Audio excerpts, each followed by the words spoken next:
just like that. You'll be like, I know that's my cue to talk. And just let that be it. Just let that be it. Yeah. That's my kickoff to say whatever. All right. Coming in, as you all know, with anything that is technology related, we want to make sure that all things are working and doing what it is that it is supposed to do.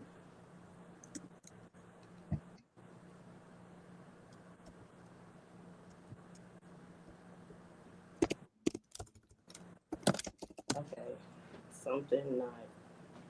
There you go. Okay, I'm like, what is happening here? Perfection. All right, so kind sir, I'm ready whenever you are.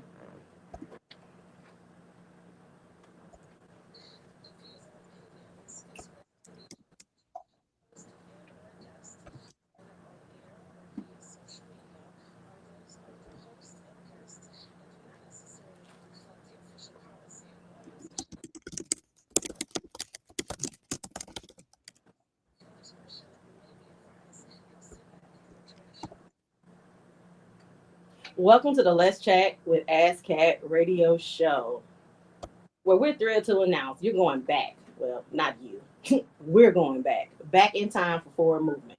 We're back on the air with the limited series focused on the exciting new release and community building topic, Fuck Your Career Development, I Can't Eat.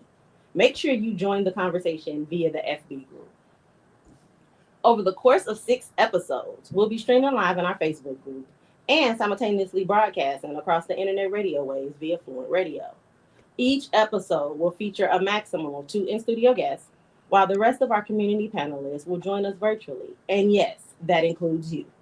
We can't wait for you to hear how these phenomenal individuals have transitioned from surviving to thriving. These fireside chats are about and for you. We're just here to help remind you that you can achieve your goals. If you haven't joined our show topic entitled Facebook group yet, join via FB now. If you haven't downloaded the topic entitled ebook, it's free to download today only. And if you aren't following Fluent Radio on all social media, what are you waiting for? So without further ado, let's dive into today's episode. Hello. I am Catherine McNeil. I am the Principal Workforce and Career Development Consultant for CHBM Services, where we bridge the gap between the understanding of and solving problems for professionals in the workplace, as well as I am the founder and executive director of Disruptive Inc. 501c3, where we provide career and workforce development resources to single parents ages 18 through 40. And I'm so excited for us to be live with you today and on the air. We have phenomenal panelists with us to join us through this conversation. And of course, as we're diving through and we're engaging in this enlightening conversation today, I'm going to tell you a little bit more about myself. But first and foremost, I'm going to do a bit of a roundtable because we have guests joining us virtually and we have guests joining in station. I'm going to do a bit of a roundtable. I'm going to allow the opportunity for everyone to do their 30-second commercial per se. Tell us who you are, what you do, and of course for me, why or how you're impacting the community. And don't worry, because when we close out at the end, I'm going to give everybody the same opportunity to come through, do your closing thoughts, as well as tell everyone that heard you share and pour into them today where they can reach you. So I'm going to start with our virtual guests first, and then I'm going to add on and allow my in-studio guests to engage too. So whoever would like to go first, Kiana or Michael, knock yourself out. Ladies first, Kiana. I was going to say you go. But anyway, hey, good morning. Glad to be here with my phenomenal friend, Catherine. Thank you so much for having me. I am Kiana Owens, the founder of TouchKit Foundation, also Owens Office Solutions, where I provide educational services, career exploration, leadership development for adult learners, also help individuals achieve their literacy, reading, writing, and math, as well as help them get their GED. In addition to that, we have a phenomenal Love in the Street outreach initiative where last year we served 35,000 households with resources. I also provide back office support for businesses, organizations that have the passion but lack the infrastructure and admin where they can scale and elevate their success. So what was the other question, hon? You basically nailed it. So you're good. All right. Everything that we need. Who you are, what you do, how you're impacting the community. We are right there with you. Michael, Gotcha. Is it my turn? Go for it, sir. I like the way you introduced me as, did you say I'm fabulous? Is that what you said? Oh, of course I did. If that's what I love that. I love that. So my name is Michael Rayford. I am a How Money Works educator with the Money Milestones Company. We teach people how money works. It is a life skill, and I'm sure all of you know it's a life skill that is not taught the way it should be in school. And so that's where we come into play. We go into schools, businesses, organizations, nonprofits, one-on-one. We teach people how money works, and then we also teach them how to put those strategies and information in place, because the action is the most important part. We can teach you all the information that you need, but if you don't take action, it does you no good. We actually just came out with a financial literacy quiz, 25 questions where you could see where you are today, take some of our classes, read some of our books, and then test yourself on a regular basis, because it will identify where your blind spots are from an educational standpoint and then what you need to work on. And so then we can help you put those things in place as well. So Michael Rayford, How Money Works. Thank you so much. I am so excited to have you here because we have not met in person yet. We have not. Had it via Zoom, but we haven't met in person yet. So we have to fix that because we're down the street from each other, and you're like on all of the shows. So we're gonna fix that. We're gonna fix that. We'll be fabulous together. We'll be fabulous together. I love it. Hello, Mr. Harper. Come on in here and tell us who you are. Give us your 30-second commercial. Tell us who you are. Tell us what you do, as well as let us know about your impact in the community. And I'm asking this question because I know who I have on the show, so I know it's a favorite. I appreciate it. Everyone, good morning, good morning, good morning. Kathy, this is always a pleasure to be with you and see the amazing things that you're doing in the community, because you, ma'am, are a force of nature. My name is Jerome Harper. I have a business as one of the managing partners of The Collective. We're a team of real estate brokers that operate in Illinois and in Northwest Indiana. Our goal is to provide phenomenal services to our clients. We have a specific specialization in working with large investors, building portfolios, property analysis, and so forth. I also have a job, and that job is Chief Operating Officer for Keller Williams ONEChicago. I am the only Black C-suite executive for a top 10 real estate brokerage in the city of Chicago. We are a number 7 brokerage in terms of volume, and we operate under some core principles that are behind me. And the reason that I'm here and doing this job is that I believe in what we're able to bring to the community. We're offering at no cost to the community real estate pre-licensing classes to get people licensed so that they can participate in generational wealth building. We just opened an office here in Bronzeville. I'm at 47th and St. Lawrence right now.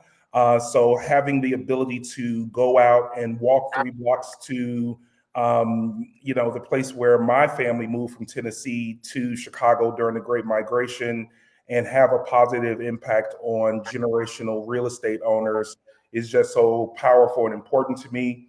And then lastly, I like to volunteer and give back to the community. I'm a former board member of Habitat for Humanity Chicago, as well as the Chicago Youth Center's Rebecca K. Crown Center, and several others. But I'm all about the making sure that those that have been disenfranchised, disinvested in for many, many years have an opportunity to correct that and have resources to get that corrected. Awesome, and thank you. Always a pleasure to have you too. And then last but definitely not least, in the studio with me, Mrs. Lenore Sherman. Kathy, I've been a missus a real long time now. I know. I know. So Kathy and I go back almost 30 years now, from back to them high school days. Good morning, everyone. I'm Lenore Sherman. I am a serial real estate entrepreneur. I am managing broker of 360 Realty and Development, CEO of Investors Property Management Solution, which is a real estate consulting company that specializes in troubled property. And I am the executive director of the Purpose Center, where we teach financial literacy, real estate education, and life skills. And I've recently ventured into workforce development. I partner with a lot of different schools and universities and teach core courses and free courses on finance and literacy. So I'm here to help. I think I've worn so many different hats inside the real estate field that I've been able to grow and been able to help people grow their personal lives as well as their portfolios. And I'm excited to be here. Awesome. Thank you all. So now let me talk a little bit more about why we're here. And then I'm going to jump right in, right? Because I always like to help bring the conversation along. Although I'm not concerned about this conversation having any type of hiccups and issues by way of continuing and flowing. But, we just kind of level set just to do the right thing in a panel type discussion. So why are we here? Of course, I am Catherine McNeil, and I told you a little bit about my titles by way of the organizations, because ultimately that's why we're here, but a little bit more about me and how we got to this point. So annually, Disruptive Inc., the 501c3 that I founded, we host 3 in-person events that is tied to a framework that I created called intentional networking.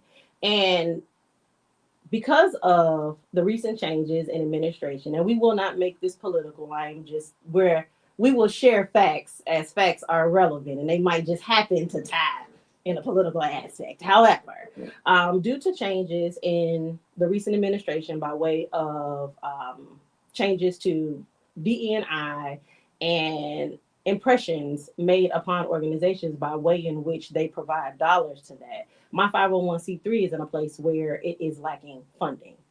And without funding, it makes it very difficult for us to do anything. So those 3 in-person events that we host throughout the course of the year that are on or near parenting holidays, that allow 25 individuals, typically perfect strangers, to come into a building, to eat real good, to sip on mimosas, to kind of relax them a bit, and to engage in curated, for lack of a better word, conversation, so that when they leave out of the building, they have 24 more connections than what they walked into.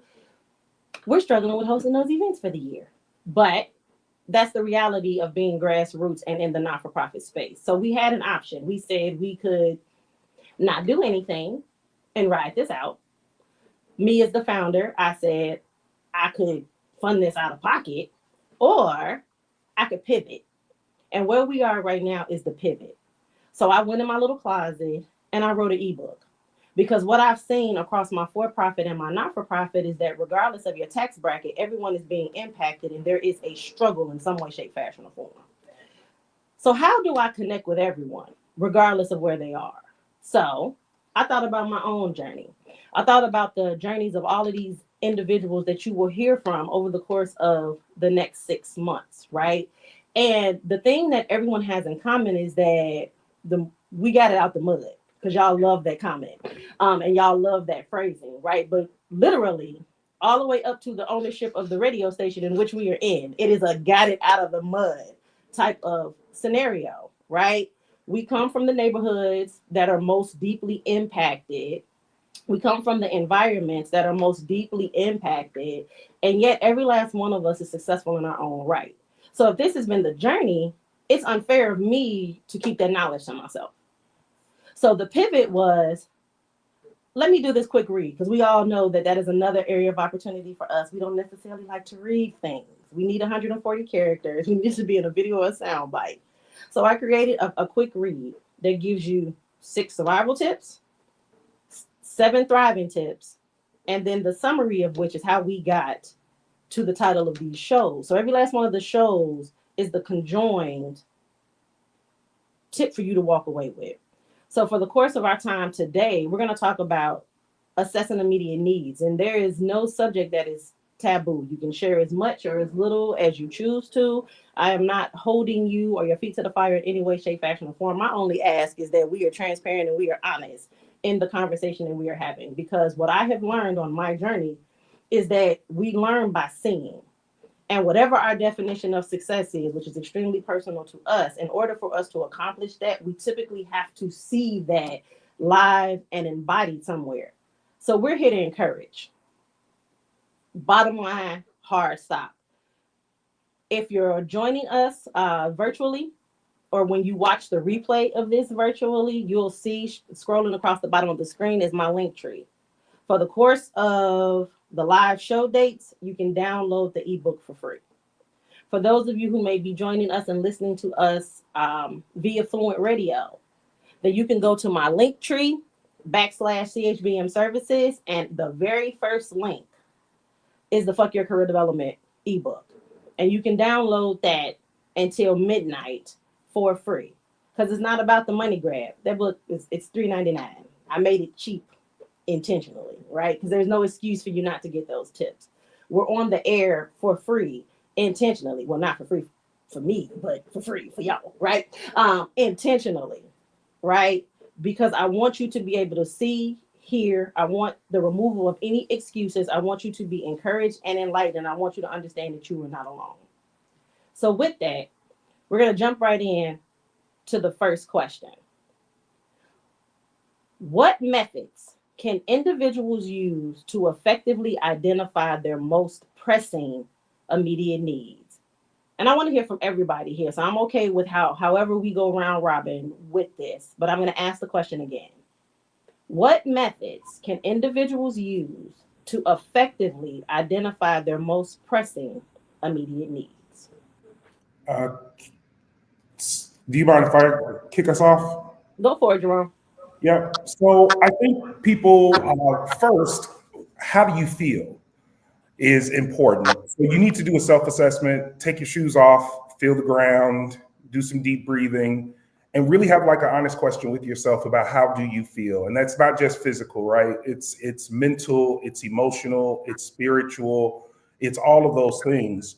But if you look up Maslow and you look up the hierarchy of needs, it is a very clear description of what humans need in order to be their best selves and what they require as a baseline. So I think we have this information out there, but sometimes it's presented in a way that is very academically focused and not approachable. So if you just Google Maslow, MASLOV, hierarchy of needs, you'll get a sense of what everybody needs, Black, white, young, old, whatever. And then focus on the things that you can control in the moment. The things that you can't control in the moment, create a plan, make it attainable, follow it, and repeat.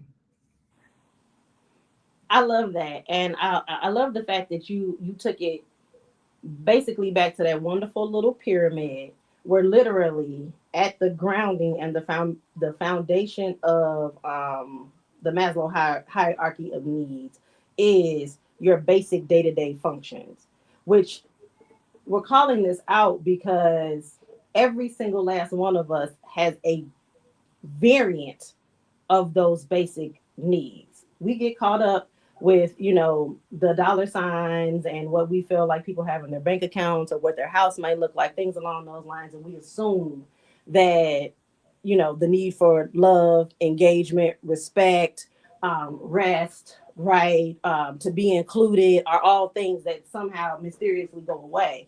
But regardless to wherever you are financially, emotionally, mentally, all of those things are still very much important. And they're very much a cornerstone of that hierarchy. So thank you, Jerome. Who'd like to go next? I would say, what keeps you up at night? So when I think about helping a person from where they are to where they're trying to be, what keeps you up at night? What's actually causing you physical stressors? That's right. And keep a notepad on the side of your bed and write those things down, because when it's nighttime, people are worried, they can't sleep, they can't eat, they have the jitters. What are those things? And then we can start to address those things once we know exactly what they are. I love that too, because all of us create, right? For us to be in the situations that we're in, it came from, ironically, that being awakened in the middle of the night. Like literally, you went to bed thinking about something and then you had that dream. I'm not saying this to be funny, y'all. Like seriously, if you build anything, it typically comes to you like that. And if you don't get up in the middle of the night and be like, that's why most of us are up at 4:00 a.m. because we're like, oh my God, okay, I need to do this. So let me figure it out. So I love that. What is that thing that not only keeps you up at night, but then for me too, because I'm going to always do the shameless plug for entrepreneurship where it makes sense, for problem solving within your means. What is that thing that you would do for free? Because typically those two things kind of tie together, but more to come there in the other shows. So what is that thing that's keeping you up at night? Love it. Who'd like to go next? Would you like me to go, Kiana, since you went before last time? Take the stage. Y'all chivalry is killing me today. You know, I think it's really interesting that we're talking about this topic. And Jerome, I love what you said. You know, I taught higher education for 17 years, and Maslow's hierarchy of human needs was one of the things I taught in my communications class. And for most college students and young people, they're stuck on the first two from the bottom because they're trying to survive every day. They're trying to eat and they're trying to live. But I think if you understand the pyramid, you can work on each one of those levels simultaneously. And I think that's where a lot of people get lost because they focus only on one level at a time. So while you're trying to survive every day and eat and earn income, you could be trying to establish more positive relationships with other people in your community, simultaneous. But on the flip side, and I heard about this book yesterday called Super Communicators. And think about this. When you go to work every day, someone says, well, how do you feel? Typically you say, I'm fine. Well, usually that's a lie because we don't know how to communicate properly about how we're feeling mentally, personally. So on the other side, we need to learn how to, when someone responds that way, what's the right response to their response? Is it, okay, great? Or are you sensing that this person is going through something and you generally want to help them with that? So I think, you know, taking both of those things into account, because we all have a responsibility. Because there's one thing throughout your day, you want to make sure that you're careful how you talk to people because you don't know what that person's going through personally, right? So I think we have to learn how to put our antennas up, but also learning how to take inventory of ourselves and how we feel, write things down, be willing to talk to other people. Like, don't think that we're so macho or we're so perfect, which no one is, that we can handle everything on our own. You cannot be afraid to reach out and ask for help from people either. Now, I'm going to circle back to you for you to kick us off with the next question once we hear from Kiana, because you kind of already tied into where we're going. Okay. So thank you for that. Go for it, Kiana. First of all, we must be around some heavy hitters today because all of your points were literally where I was going to lead with. I often love the method of stop, scan, and sort technique. Oftentimes, we don't pause long enough to check in with ourselves. We don't scan our physical, emotional, mental, and financial state. How am I feeling today? What takes up the most of my energy and attention in this moment? Finally, sorting out our immediate need and what calls urgency.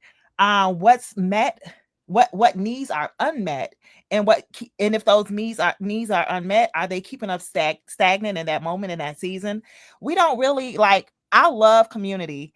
And oftentimes, if you can't see it internally or check in with yourself, you have to rely on your community to help you identify those moments of stagnations, help you identify where you can scale, help you identify like, oh my God, you know, I'm here and I've been here too long. How do I navigate? How do I move? And I love the art of journaling. Honey, waking up in the middle of the night and you got that journal right next to you, or even your notepad or your voice memo, and just taking a mental note of how you feeling in that moment, or even that dream. Like, I love this phrase by Ashley Kirkland. She said, chase impact and income will follow. And that goes back to what Catherine said earlier. Like, what's keeping you up in the middle of the night? What can you do that if a dollar sign wasn't attached to it? How can you continue to scale that passion that you have. And that's all I have for today, right now in this moment. So thank you for that too, because that does, like, it's funny that maybe it's how we were taught. Maybe it's the foundation of the American way. But for some reason, we feel like money solves all of our problems. Like, that is the cornerstone. That is the only thing that we're supposed to be focused on. But along the way of getting to the bag, per se, we misunderstand that how we feel, how we show up, how we engage, the relationships we build, the relationships that we let go, all of these things are key and intricate to getting to that bag. The money is the tangible tool to make the things happen. It's not the thing. You are the thing. But courtesy of social media culture and this unhealthy comparison that exists because we only see the bag or the illusion of the bag or the story that's told alongside whatever this bag looks like, right?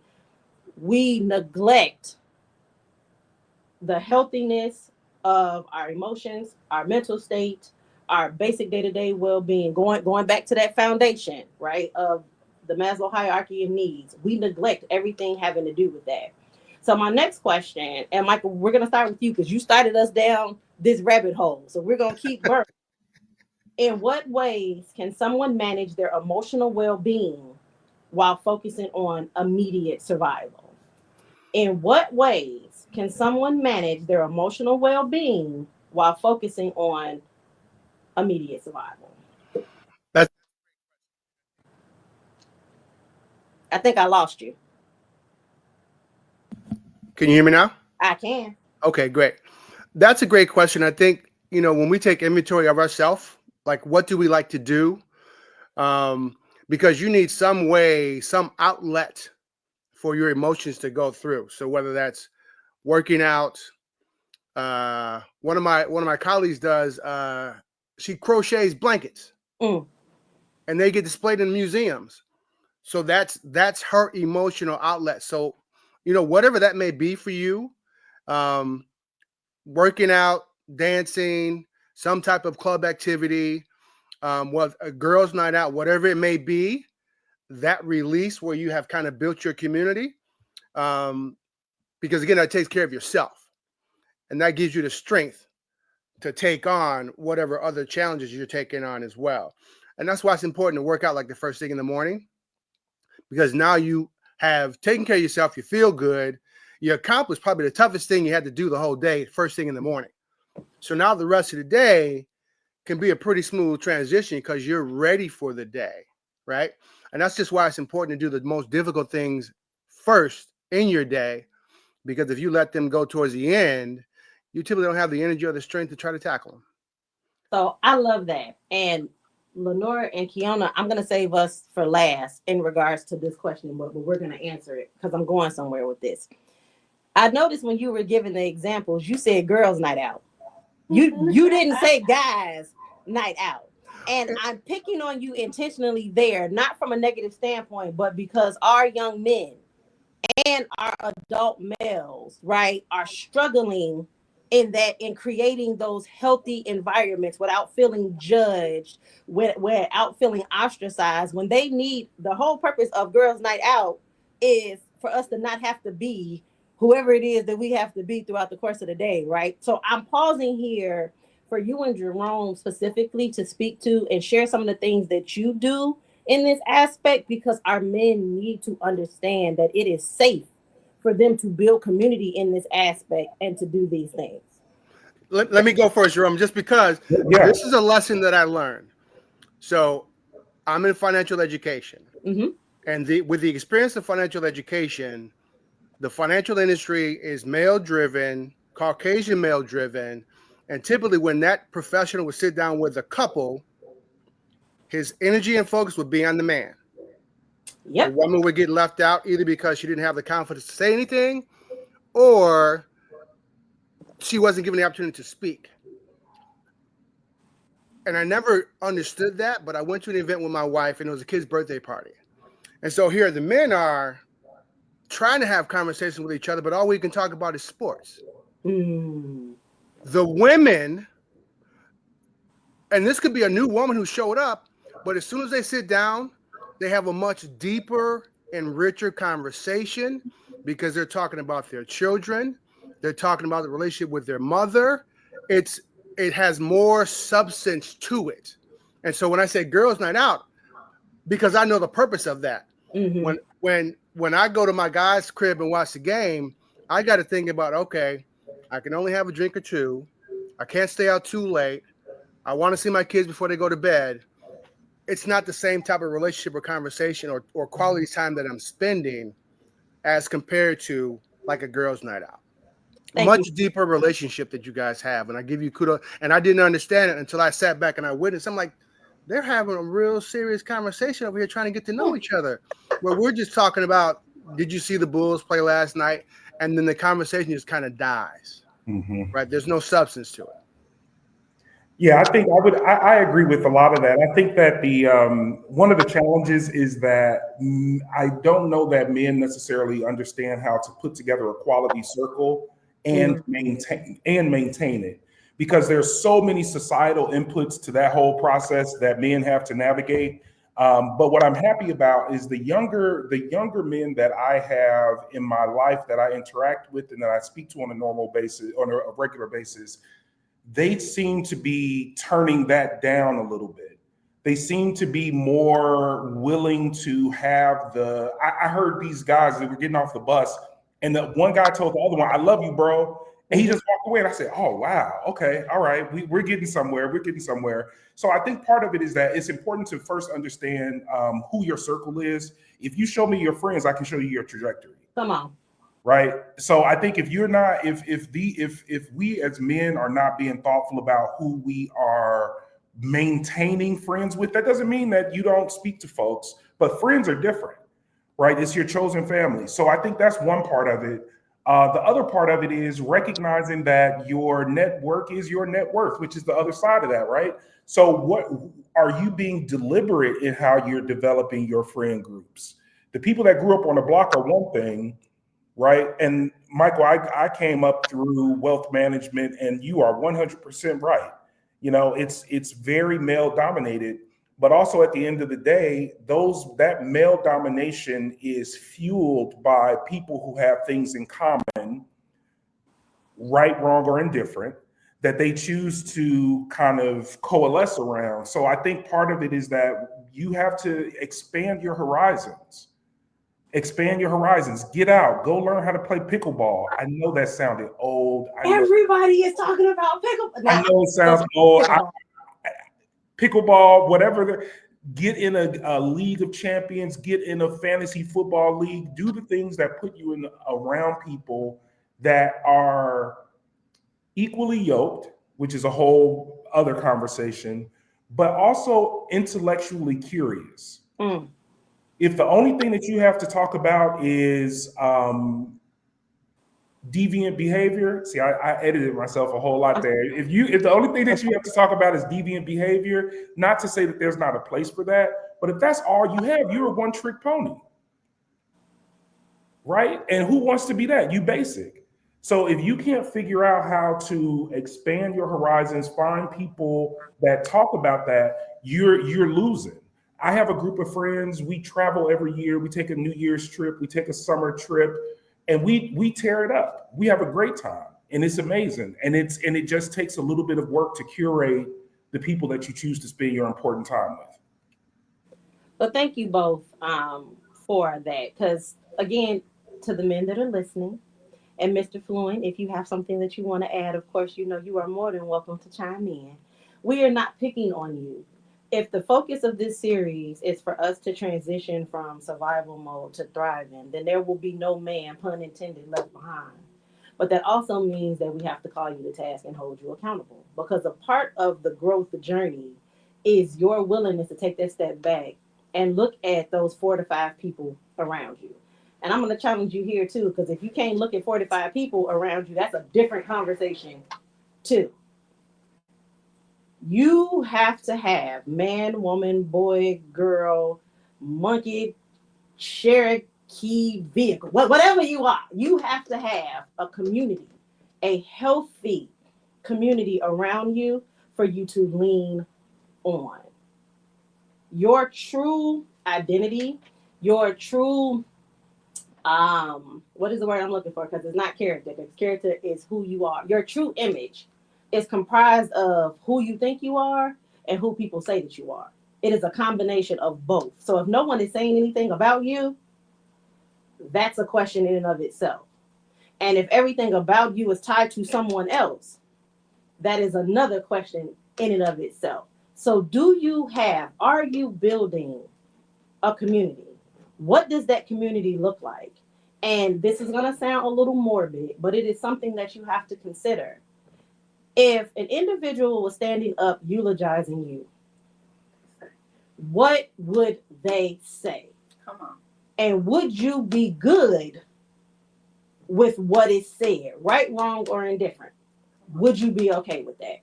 So I'm going to bring it back to the women. And I am going to, do you need me to re-ask the question? No, or you good? I know my question and I got my answers. Go for it.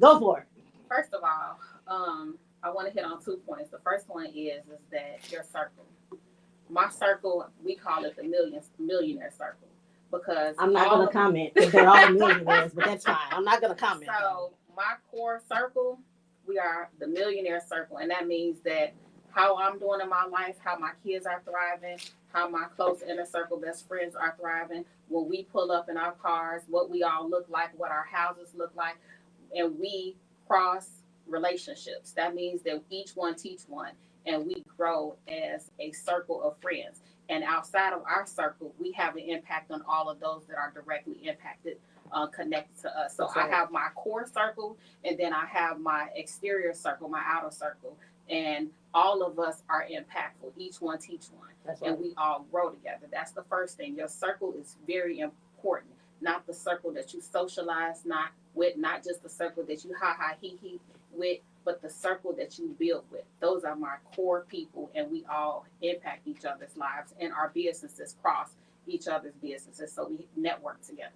The second thing is that when you talk about people going from survival mode to thriving mode, it's about people getting back to basics. Mm-hmm. So I teach a course called Back to Basics. And what that does is it teaches people foundational things. In this current generation that we're in right now, everything is about how a person looked, how a person walked, how a person talked. A couple of years ago, my mentor told me to write my obituary. And everything I wrote in that obituary, first of all, I wrote myself leaving this earth at like 95. Because we're going to hang out a little while. I'm here for a minute. Yeah, it's going to be a little while. But more importantly, he wanted me to write that obituary so I can write a timeline and things that I wish to accomplish by the time I leave this earth. And everything that I wrote in that obituary 5 years, I have aggressively been working to accomplish, because when I leave here, I want to leave here leaving with impact. But every day of my life right now is intentional. Mm-hmm. That means who I choose to interact with, how I choose to maintain my peace, not let anybody come in and know there's no pressures inside of my life whatsoever. So people have to get back to the basics. That doesn't mean that you have to have a basic income or you have to have a basic lifestyle, but those things that are core values that are important to them is something that they have to focus on. Yes, I like having a nice car and I like having a nice home, but who I am as a person can never be changed. And I tell people, when it comes down to you struggling, why are you struggling? Is it an income reason, or is it because you're not being driven towards what you're supposed to do, and your passion and your purpose just is not meeting up with each other? Mm-hmm. And so oftentimes people are struggling in their identity. They're struggling inside their finance, and people that are just chaotic, you can see their chaos before they even approach. That's right. So I understand why you got problems, because you're the problem, because you're just you're like a spider with all these arms and you're doing too much. Yes, if we focus more, the money does come with us focusing and staying directed towards our purpose. But the other thing is that we've become so entangled with wanting to have and do so many things that we can't focus to get to the bag. This is the thing. I travel every single month of my life. And over the last 3 to 6 months, my passion has been going to Cartagena, Colombia, where I go and I get me a nice little condo on the water, and I take me $500 and I eat like I'm a king over there. And I go there and I see how impoverished the country is overall, but yet and still I see how happy the people are. And so what we have inside of Chicago predominantly, because I've been all over, but Chicago has this hustle man cloud on top of it, that everybody is hustling, everybody is grinding, everybody's so busy doing nothing but running on a Ferris wheel of a circle of constantly trying to get something and not accomplishing anything. Money are like our hands. When it comes to our money, you can blow it and it's gone. And we can't seem to hold anything to us because we're going too fast. People need to slow down, focus on their families, because that's why we have so many problems here inside of Chicago. I saw a doctor who was a doctor, and her husband was a doctor. And you know, the conversation was her kids were horrible people. And I'm like, well, both you and your husband are both doctors, yes. But we chased our careers so much that they neglected their children. That's right. And now their children are hell raisers in society and hell raisers to them. And you would think that they established, they're educated, they have everything going, but they hate their life. And so I tell people now, focus on what's important. Get back to the basics of your family, your household, your children. Money does come, but if we can't hold it, it's pointless. And we need to focus back on the basics of our lives in order to get back to our happy place. So thank you for that. You said a couple of things, and I know how us as human beings like to major in the minors, right? So folks are walking back. She said she don't have no problems. She didn't say she didn't have no problems. She said that don't stress her out. It's a very real difference there, right? Because the reality of the situation is that things are going to come, and that's fine. But when we go back to the emotional wellness and making sure that foundationally we're in a good place, you understand that things are going to come. So yes, like in my case, I give myself literally like a 30-second conversation, up to 5 minutes, no longer than 5 minutes, to have my tantrum, my pity party, to do all of the things. And then it's how are we getting out of this and what's next? Correct. Because you're losing across the board when you start majoring in the minors. You can't stop the things from happening. Things are going to happen. That is a part of life. That is a part of the process. But that survival to thriving is, in essence, the overcoming of whatever that thing is. And a lot of us get stuck in the thing. And we're having this conversation because we want you to understand that it is okay for the thing to come. It's not okay for you to get stuck in it. So that's one. The second thing is, now y'all see why she's here. I ain't a part of the Inner Circle Millionaires Club. I'm trying to grow up to get there. I do know all of the women in which she hangs with, and they all do business together. Yes. It is very rarely that you will see anyone on any of their deals other than this handful of 3 to 5 women that she is talking about. And two men. Let that sizzle in your spirit for a moment. One, being able to be in a position to have friends that in essence can feed into everything that you ultimately need. Just think about that. Like, while we're talking about community, while we're talking about getting back to the basics, whether you're on the corner or you're in a boardroom, this is foundational. You having healthy, happy relationships. Again, the things are coming. But who you are, your understanding of where you're trying to get to, your understanding of what your bag is, what your definition of success is, what that end game looks like, it grounds you to a point where you're like, I don't care what's coming. I can see this. And this is what I'm chasing. That thing that keeps you up at night. That thing that you will do for free. So I understand that I might have to do this for a little while. That $15 an hour job, or that $7 an hour job for a season. You understand that you have to do that right now because you're getting something out of that, and you're intentional in what you're getting out of that for you to get to that next thing. We're having this conversation I could have just sat here and talked to y'all for 90 minutes and y'all could have just heard from me. And although I could have done it, I would have never. Because what I understand is it is very much each one teach one. You have to hear this from multiple different angles for it to start to click. Because you got to understand that this ain't something that Catherine is making up. This is truly the principle. If you talk to a Warren Buffett, I was about to name somebody else, but I take that back because right now I'm not showing, I'm not seeing community and all of their success. But other millionaires and billionaires that exist, right? They understand the importance of community and making your money work for you. Last but not least, Kiana, you got it? And let me know if I need to repeat the question. Hey, so let me just share this. When I think about community, and I think about a seed and its fruit. So like, let me give you the analogy of that. So think of yourself as a seed. In survival mode, you might feel buried, but the truth of the matter is you're not buried, you're planted. And that comes with a mindset shift. So when you carrying the potential of greatness that's within you, that comes with purpose, gifts, ideas, dreams. It often takes care, the right environment from that potential to break through the surface. You need nourishment, whether it's sleeping, resting, healing, mentorship, spiritual connection. You need to stay rooted when it comes to being uncomfortable, because that's when resilience is built. So think about this. In the garden, you have that seed, and based on your environment, that's the fruit of your seed. So it's important that we identify our environment, stay planted in that environment, and most importantly, build. And it goes back to community. So with that community, in the right environment comes nourishment. When the right environment comes, you grow into that seed of your destiny. You know what I'm saying? So like, when I think of community with me, it's like, who are my friends that's able to pour into this seed being me? Like, what can I grow? What can I thrive for in the right community? Because ultimately, we're all in the right alignment. We're all assigned to each other for greatness, for purpose.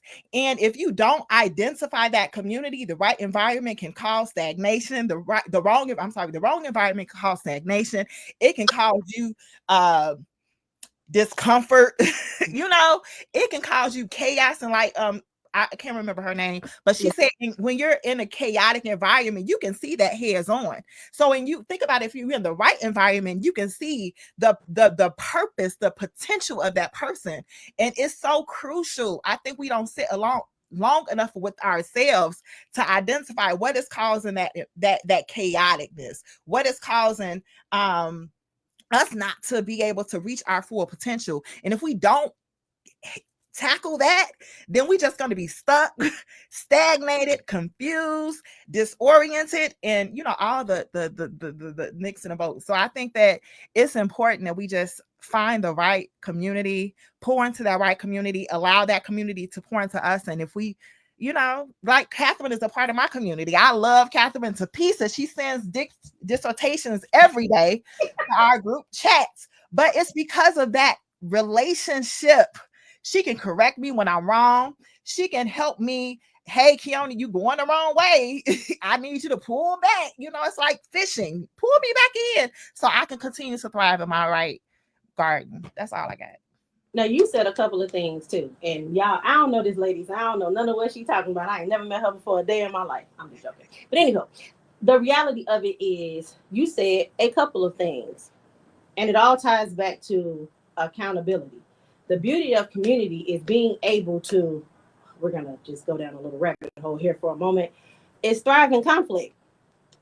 Because more often than not, conflict is what messes up the relationships.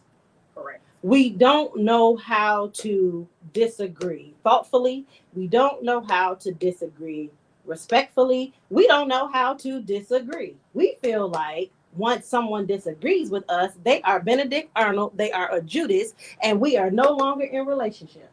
Because somewhere we have this thought that we're a monolith. And that in this aspect, it has to be one band, one sound, when that's not the case. You need to walk in agreement in relationship when you are, in fact, doing the same things and going in the same direction, but you're still going to disagree on the how. You need to be in agreement about the what.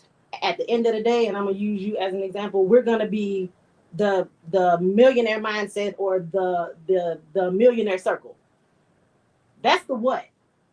What that journey looks like for each and every last one of us is going to be very different because we have different and unique skills, gifts, challenges. Our family demands look very, very different. The makeups of that, our areas of opportunity, and the hurdles in which we're going to have to jump to get there are going to look very different. So we're not going to be in agreement on every aspect of that walk. However, we can be. Now I'm going to pick on Jerome. So everybody on here, I know, in some way, shape, fashion, or form, might have a seasoned relationship, or it might have some paprika on it because we are in the same circle, like, or we've engaged, but we don't know each other. So I'll pick on Jerome because me and Jerome argue. Do you hear me? Argue. Like if I was a man, we would actually box the way that we argue. Okay. Similar to Lenore, I went to high school with both of these folks, different periods of my life. That is a journey that I will share throughout these seasons. But I was one of those kids that was like a gypsy. I went to 4 high schools. It was very ridiculous how that went. But all of them played a major part in who I am today. So it is what it is. And I have seasoned relationships that have come out of all of them too. So I'm not telling you something that I don't do myself. I'm telling you a life that I live. So Lenore was first because I went to Mather and my freshman and sophomore year. Yes. Now that's a story that she can tell on her own time because I ain't gonna tell that story. She gets a kick out of it. I'll move on with my life. But we were not friends in high school in no way, shape, fashion, or form. Anyway, so freshman, sophomore year, I was at Mather. Junior year, I went to St. Martin de Porres, which was formerly Mendel and is now Gwendolyn Brooks. And that is where myself, Jerome, and the rest of our circle connected. And then I ended up graduating because St. Martin de Porres closed at the end of my junior year. I had to transfer yet again. And I wanted to stay in Catholic school. So I went to Maria and I graduated from Maria High School. So that puts me on the north, the far south, and the southwest sides of Chicago, just from a high school standpoint. Now, me and Jerome, I am the only girl in our circle. So I am the little big sister. Now I'm the youngest. Okay? That's important for you to know. However, I am the little big sister because I'm the counselor and the coach in the group. And they all get on my nerves, especially Jerome, because we are in essence the same human being. But I am a wonderful woman and he is a wonderful man. So me and him box. Now, why am I taking you on this journey? You see, this man is on this show, engaging and being a part of this conversation without hesitation. Disagreement is a natural part of your development. You have to have relationships with folks that can check you. That's right. That who gonna check me, boo, ain't nothing but a soundbite. There should be people in your life that can check you and hold you accountable. Because contrary to what you think, how you feel, or any of the things, you are not always right. That's right. You don't know what you don't know, which means you are not always right. Nor are you able to solve all of the things all of the time because you don't know what you don't know. And you need people who love you to have conversations with you, to question and challenge when you're acting crazy. I tease Kiona all the time. Again, now, Kiona is doing way better than me in life. Y'all seeing a pattern here? I surround myself with people that are doing better than me. And I have zero issues with acknowledging that. Jerome is doing better than me in life. We literally have conversations in the group chat about who makes more. It is a whole thing that happens. And remember, I'm the only girl out of a circle of men. So you can just imagine what that looks like. No, we do not measure ourselves by our bank accounts. Mm-hmm. In no way, shape, fashion, or form. We are all halfway decent human beings. I'm not going to say we perfect because ain't none of us perfect. So we're going to go with halfway decent. That's what you can ask for. But because I'm around men, and Michael shared this, the driver is the dollar sign. So that's how we joke and we push and we play with each other. But it's those same men. Remember I told you all I'm the little big sister and I'm the counselor and the consultant. that made me go to therapy. The men in my life were the ones that were like, we're all in it. It's time.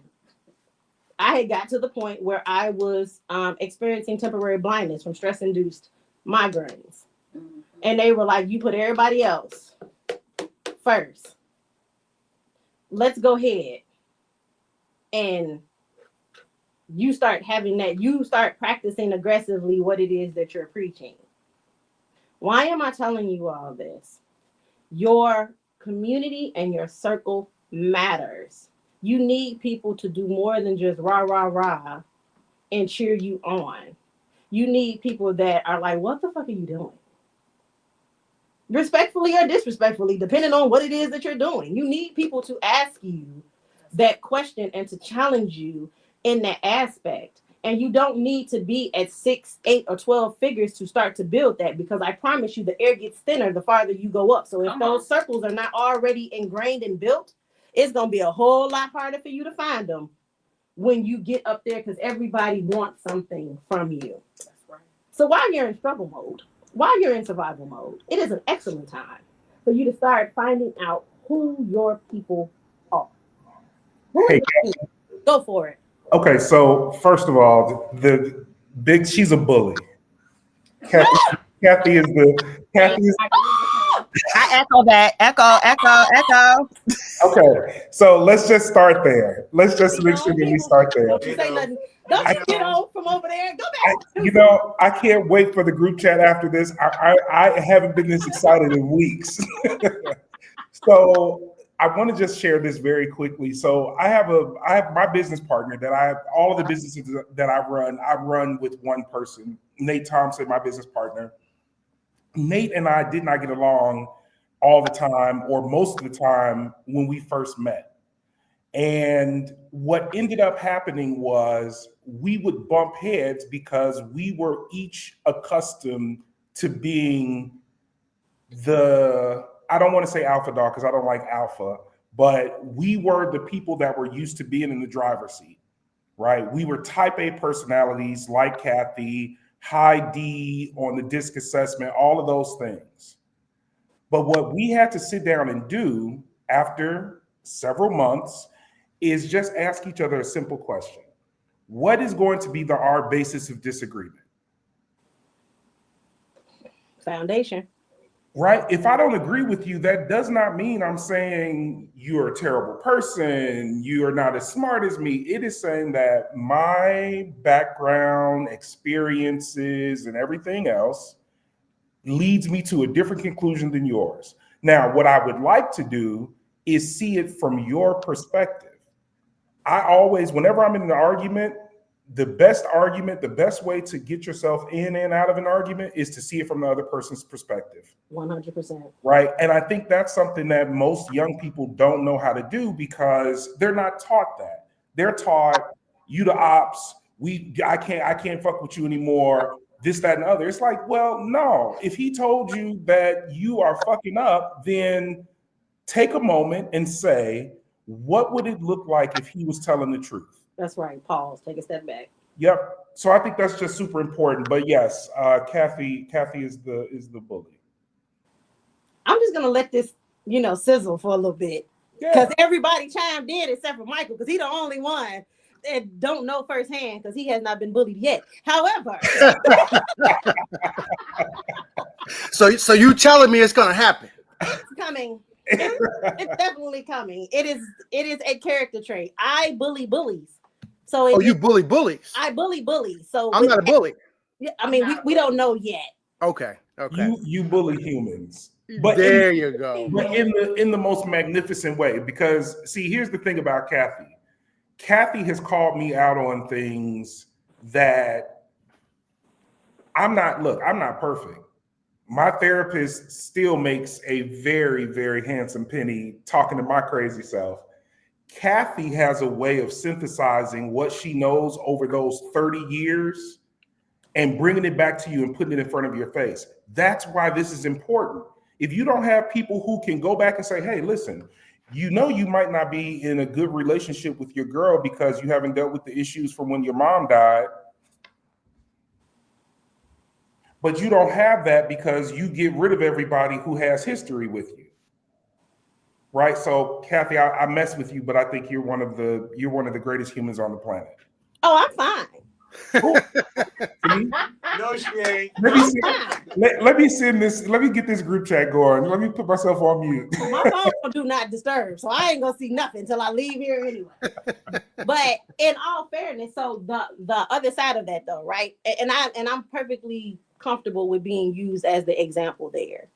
A lot of people would have been called a bully unanimously by everyone on this call and been like, oh my God.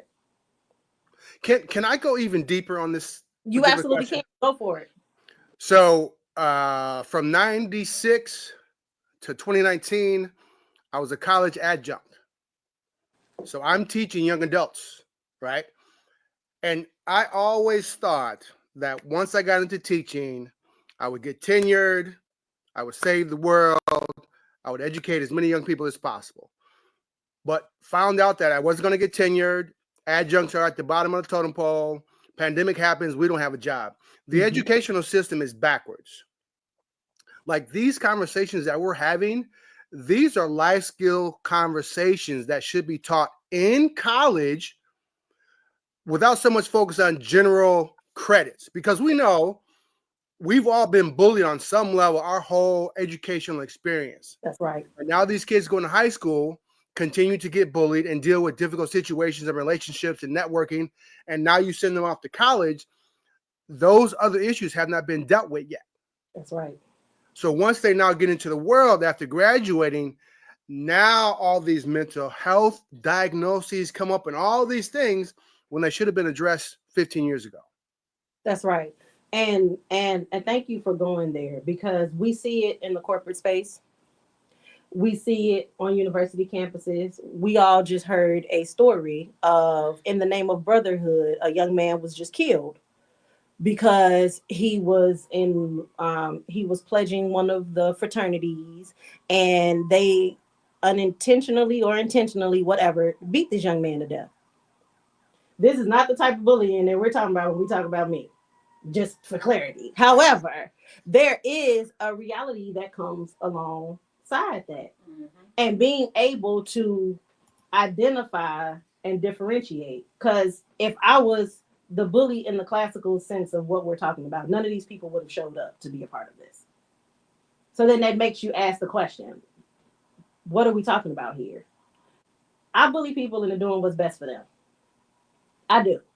My opinion is very strong in that aspect. We're going to have that conversation. It just is. Right? When I understand what the need is, I'm going to pull all your cards to get you to come alongside to be a part of that need with good intentions. In corporations, in these environments, in these communities, there are individuals that drive you towards unhealthy purposes. It looks very differently. They're going to beat you down. They're not going to amplify what any of your strengths are. They're not going to help you get to the opportunity. They're not going to point out the opportunity. They're to hurt you, to make themselves, they try to make you feel small, to make themselves feel big. So you have to understand and differentiate between the banter and the real conversation. And you need to do that in your prospective seats, because in some cases, our parents were our first bullies. And that want to make sure that we do not repeat the things that they did, and that we grow beyond where they, were or whatever. There's a thought of love and doing what's best for you. Like Lenore shared the example of the doctors. The doctors were focused on the bag. And it probably stemmed from either growing up in a silver spoon environment or an environment of lack.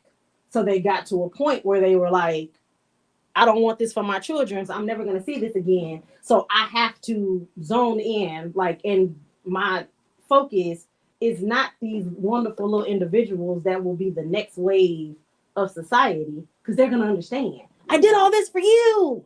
I did it for you. I was never there. I never showed up at a game. Like I never sold a Girl Scout cookie or anything. We didn't have family time. We didn't sit around the table.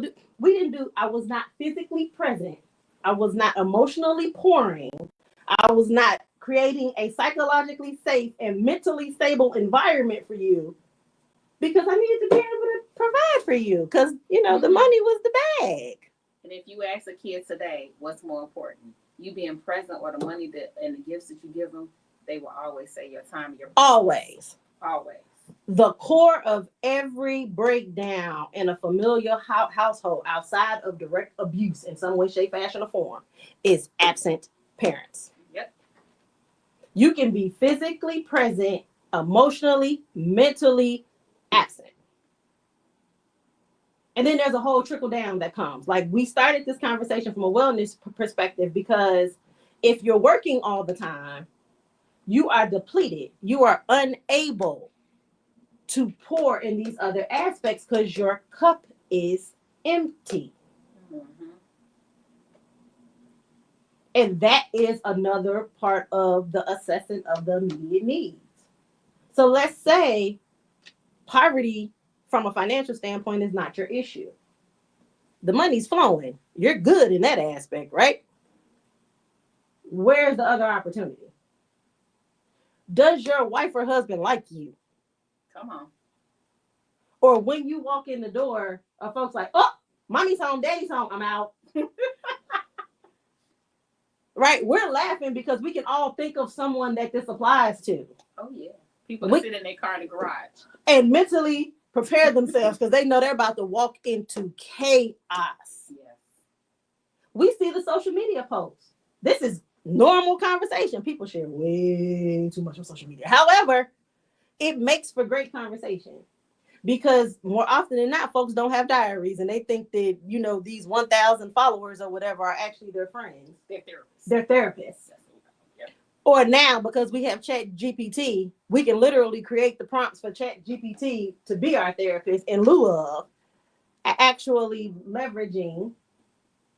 And I don't take this lightly because I know in some cases there are individuals that want to go to therapy, but because of lack of insurance or insurance constraints, they cannot do that. So you start where you need to start. So I'm not making light of that. But I will tell you that entering prompts in the Chat GPT and creating an echo chamber is not ever going to be the right move. Excuse me just one second. Go for it, sir. Can I please say something about the Chat GPT AI? So I think sometimes the tool that is required for the job is not accessible. Mm. And there's more than one way to hit a nail into a piece of wood. That's right. I think that AI is one of those areas where people can get a better sense of themselves via intellectual curiosity. There are some great prompts out there. If you go to some of the prompt writing forums that talk about, hey, based on what I've talked to you about over time, what can you tell me that might be a blind spot? That is wildly powerful. Now, it could be wrong, right? But if you have the mental capacity to get on the computer, get on ChatGPT, write the prompt, you probably have enough discernment to know when it's off a little bit or too far off. But I would just say that there are some ways that you can build some of these things just to build a profile of yourself, just to understand self more. And a lot of this technology that is out here now, I think, does present a nice opportunity for that. And if you all don't know what ChatGPT is, it is time for you to start to pay attention. And I'm not telling you, again, this is always a safe space. So nothing that I say is coming from a place of judgment. I live in the career and workforce development space. I literally work in HR, y'all. My full-time job is in HR, outside of all of these other hats that I wear. It is the little things that are killing us. You find yourself unable to compete on this grander scale, right? So for every one job post, regardless to whatever it is, there is at minimum 250 applicants.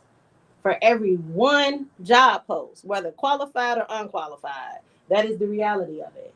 And now we have all of these additional tools, right? Because Jerome level set this. ChatGPT is a tool. We have all of these additional tools that can either help or hinder you along the way.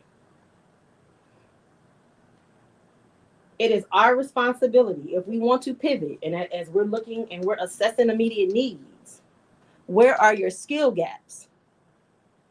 Because something else that has been perpetuated amongst social media is beyond this get it out the mud and I'm a one-man show, and you know, is now the me versus me is true. I do agree with that. I'll tell y'all more about that later. However, it's the I don't need nobody type mentality, which is a lie, because we've been talking about this the whole time with community, right?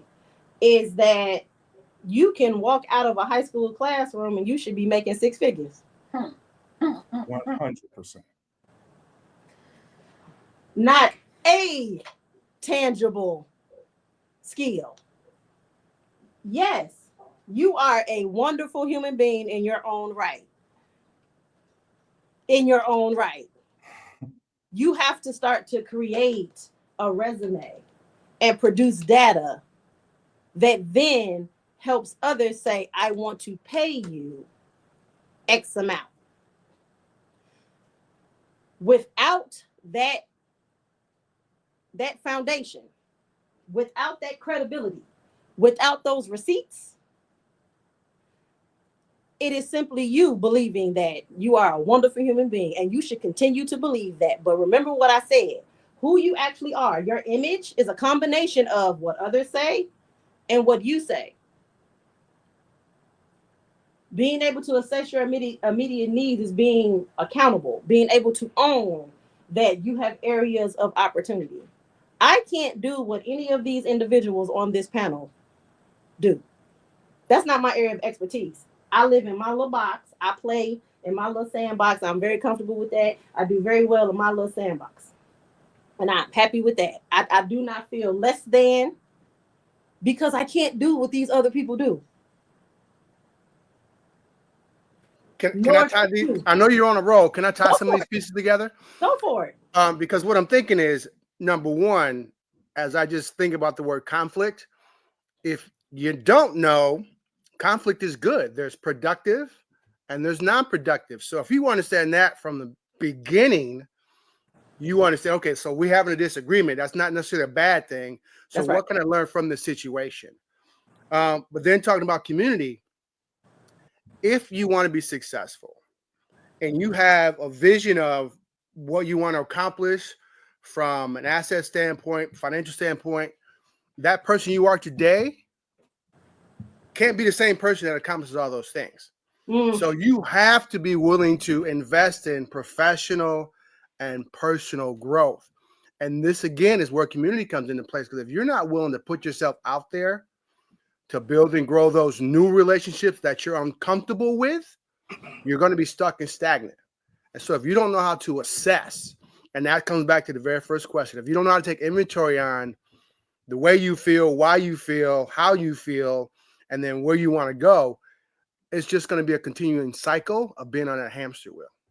So what I hear you saying is it starts with you, because I kind of feel like that's where it's one of those. Look in the mirror. That's right. And I know this is the conversation that we hate, because again, we're looking to the left and the right. Well, they're the same age as me and they're further along. What was their journey? What was their commitment? What was their commitment? What were they willing to sacrifice? And comparison is the thief of joy. Absolutely. And that's exactly where I was going with that statement. But the only reason why Lenore can be comfortable with how Lenore shows up, Kiona can be comfortable with how Kiona shows up, Michael can be comfortable with how Michael shows up, Jerome is crazy, but Jerome can be comfortable with how Jerome shows up, and Catherine can be comfortable with how Catherine shows up, crazy and bully and all. It's because we know who we are. We know our value add. we understand what the end game is. We have a very clear definition of what success looks like for us. And although there may be overlap, it's very different. And guess what? There is room for all of us at the table. It may be different tables at different times because we all offer different things. During the introductions, you notice that I have two people that work in the same industry, but they're in very different aspects of their industry and they're doing very different things. Now, at the core, they are both very community driven. So that is a focus. But how they're showing up and showing out and impacting in the same industry is very different. This was not unintentional. We have to, one, to Michael's point, and what's been echoed this entire time, take ownership and inventory of who we are and own that. Take that step back. Google, ChatGPT are resources that you can use to get you started. And as you start to shift and do a little better, you learn a little bit more. In this community space, I thank God for individuals like Kiana. Touch Gift Foundation does all of the things and has resources that help in all of the foundational aspects. My not-for-profit doesn't focus in that aspect. We focus on career and workforce development. We have community partners that help bridge the gap when it comes to mental, emotional, physical. Whether she dropping pallets of food, blankets, or creating environments for you to just be able to do things, right? And there's others that I partner with consistently for that reason. And I share that as an example.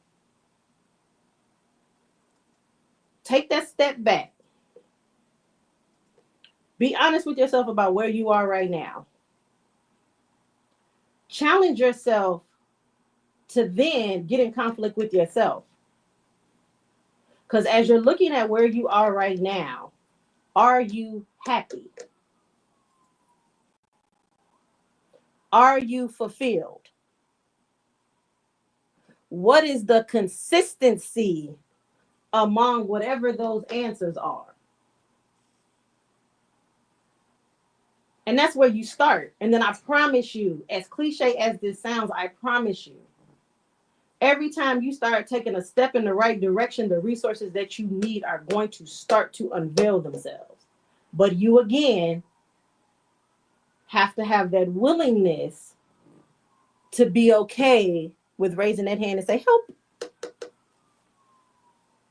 I don't like what you're saying to me right now. However, let me think about that.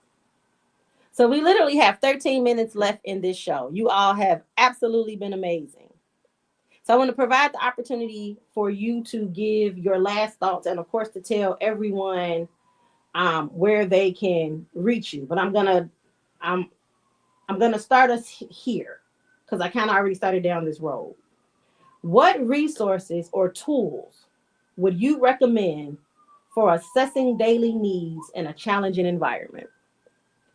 What resources or tools would you recommend for assessing daily needs in a challenging environment? So I'm gonna level set us there, but you can give us your final thoughts and make sure you tell everybody where they can find you. And whoever wants to go first.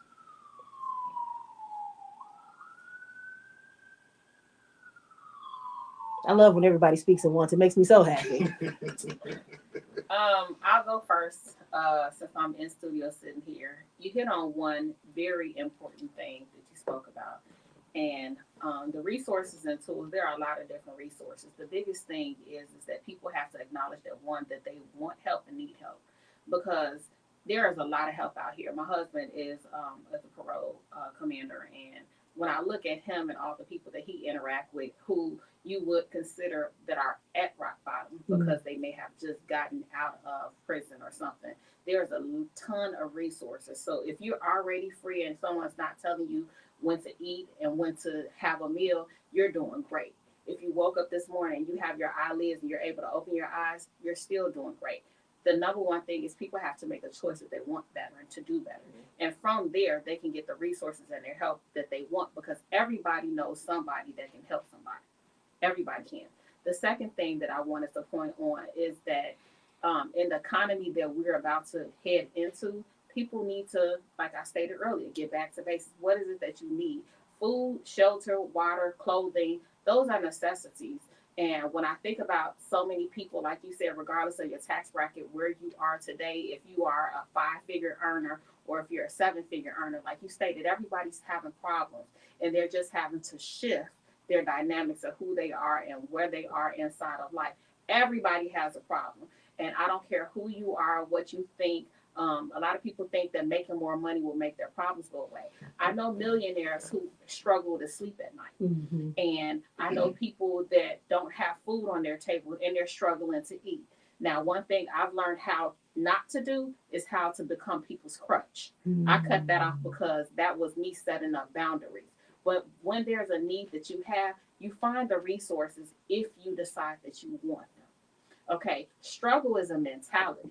Struggling is a mentality. It's not because you woke up this morning, you may have had shelter, you may have been in temporary shelter, you may have had food, you may have not have had food.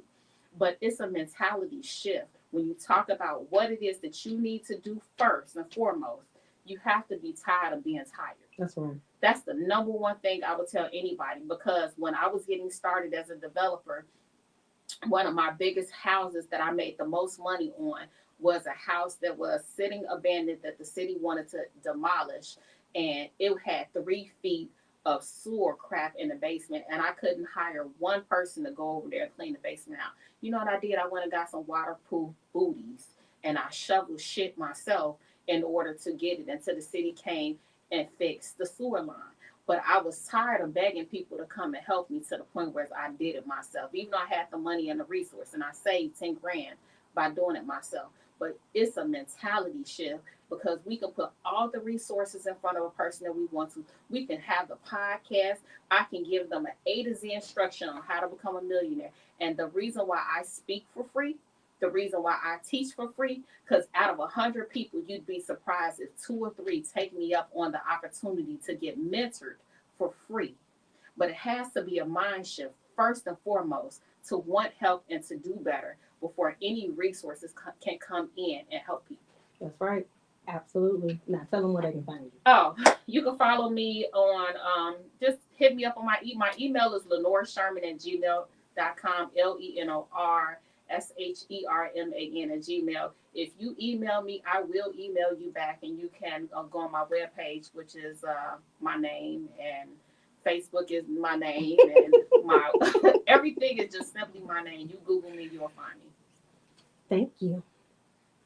Next. I'll knock it out. Go ahead. So let me share this. How bad do you want it? I think that's the question we need to ask ourselves. What do I need in this present moment to feel safe, supported, and seen? Some of the greatest tools is the wellness wheel. It's a visual toolkit that helps you break down your well-being into categories like physical, emotional, financial, spiritual, and self and social health. Journaling prompts, I love, like I mentioned earlier, y'all, I love the art of journaling. And if you don't have a journal, I'm about a shameless plug. That's right. Dr. Jones and myself wrote a 6-month journal, which is available on Amazon, which is called The Soul Healer's Sanctuary Volume 1. We're coming up with Volume 2 next year. In addition it's to 3,000 pages, y'all. It's a very 3,000 pages. It's amazing, y'all. Just go on Amazon and find it. Again, it's The Soul Healer Sanctuary Journal. All right. The next thing is the check-in chart, y'all. Sometimes people like going back to the wellness wheel and the check-in chart, you need to see visuals like, am I good? Green. If I'm off functioning, off track, yellow, red, what do I need right now in this moment? And what Jerome mentioned earlier is, and as well as Michael, is that Mascar hierarchy need. Go back to the basics. Are your fundamental needs like food, rest, emotional state being met? And if not, how do you identify where to meet them at? And like you can work on those hierarchies simultaneously. And lastly, but not least, people, y'all, your community is your resource. I'm trying to tell you, based on your community, determine where you go, how you scale. Make sure you're surrounding yourself around people that can help you hold yourself accountable, keep yourself on the right track, and most importantly, just, when you need that, like Catherine said earlier, she check us well. you know. And I just appreciate how well she check us, you know. So thank you for checking us, Catherine. All right. And that's all I got. Tell them where to find you. Hey, y'all can find me on IG, LinkedIn, and Facebook. My first and last name, which is Kiana Owens. Thank you, ma'am. Thank All you. right, gentlemen. I'll go first. I want to like Jerome. You get the back cleanup because you've known her the longest. So I'm going to echo everything that everyone else just said, but I would say, you know, when you've got these challenges, you have to decide: are they personal or are they professional? Because if they are professional, then you need to not be afraid to reach out to those professionals and get the help that you need. If it's personal, then you need to figure out what your game plan is. So what I would do first, number one, I would do a skills inventory on myself. And then from those skills that I've identified, how can I monetize those? Because I'm sure a little bit more money would help the situation. So I would do that first and foremost. That way I'm not just relying on my 9 to 5 as my source of income. If I can increase the number of sources of income, that could solve some of my problems. But then I would also say, because a lot of people do say, well, if I was to win the lottery or if I had $1 million, that would solve all my problems. So I ask you, if you got that $1 million, what will you do with it? If you would just go spend it and buy depreciating assets, you probably don't need it. So if you know you've got a plan of some things that you would do, whether it's starting a nonprofit, a foundation, your own business, whatever that may be, that's going to benefit other people and build a community, then you have an idea, you have a plan, right? So I'm on LinkedIn. You can find me on LinkedIn. And then on Instagram, it's at Michael Rayford Media as well. But I mean, I echo and ditto everything everybody said here today. It's a self-check. Look yourself in the mirror. If you don't journal, man, start a YouTube channel and start video recording yourself and just talking, getting these things off your chest. And then you can look back at these things or read these things and check your growth. Check your growth. But then you can also share those things with your family. That's evidence of your growth. And if someone else does the exact same things, it could be beneficial to them as well. So that's right. Thank you so very much, sir. And you told them how they can find you. LinkedIn, yeah, and also at Michael Rayford Media Instagram. Perfect. Thank you. All right, Pastor, Prophet, Bishop, Elder, Jerome Harper. Come on and it's so much. It's just so much. It's always the bullying. So I have come across this with several people in the last 6 months or so, and I'm going to make the point: get your paperwork in order.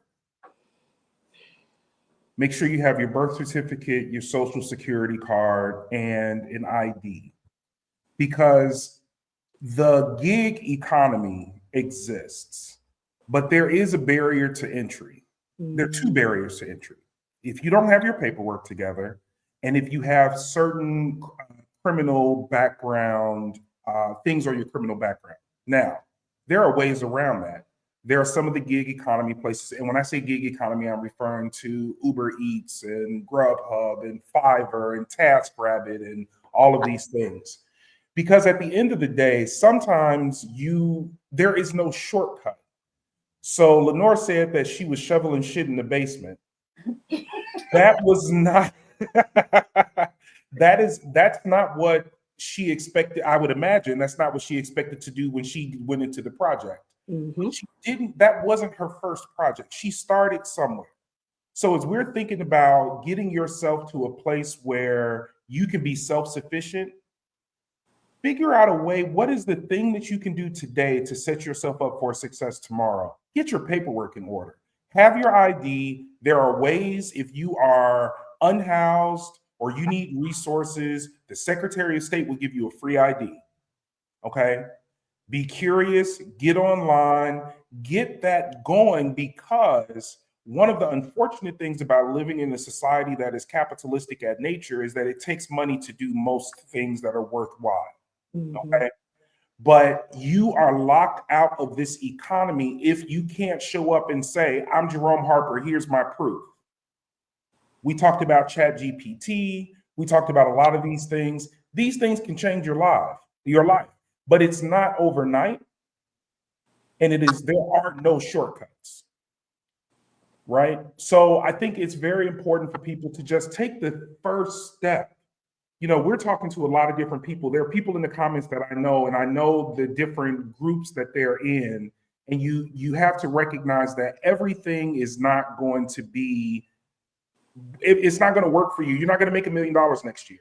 That's right. I'll just tell you that it's highly likely that you're not. It's also highly likely that I'm not. Now, if you beat the odds, that's great. But do the things that you need to do to lay the foundation the right way. I am the collective CHGO on Instagram. You can use my full name on LinkedIn and Facebook. I would love to connect with anyone who wants more information about becoming a real estate broker, career in real estate, anything that is related to building up the community and taking back the power that we have in our own communities and our own cities. So thank you all for spending this time with me. Thank you all for volunteering your time to be a part of this conversation. And I sincerely hope that not only have you felt that it was a good use of time, but those that are tuning in and will watch the replay will as well. So again, I am Catherine McNeil. This is the Let's Chat with Ask Cat show. And we are focusing on the new released ebook, Fuck Your Career Development, I Can't Eat, where we will be joining you over the course of the next 6 months on the first Saturday at 10 a.m. Central Standard Time on Fluent Radio. And we will be having conversations just like the one you witnessed today, giving you tips and tools for you to transition from survival mode to thriving. Because, you know, I've been talking for 90 minutes and now I'm like, what? But anywho, I am Catherine McNeil on LinkedIn. I am Catherine McNeil everywhere, and I am hashtag AskASC Catherine everywhere as well. Connect with me. You all have a great rest of your day, and we will see you on the first Saturday of May at 10 a.m. Have a good one.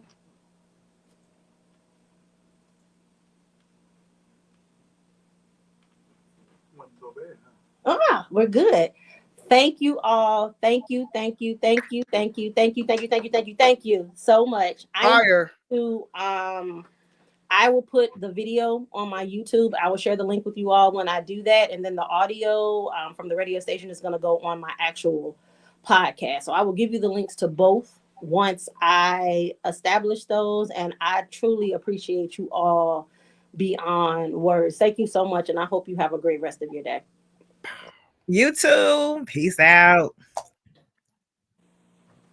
I just saw Jerome.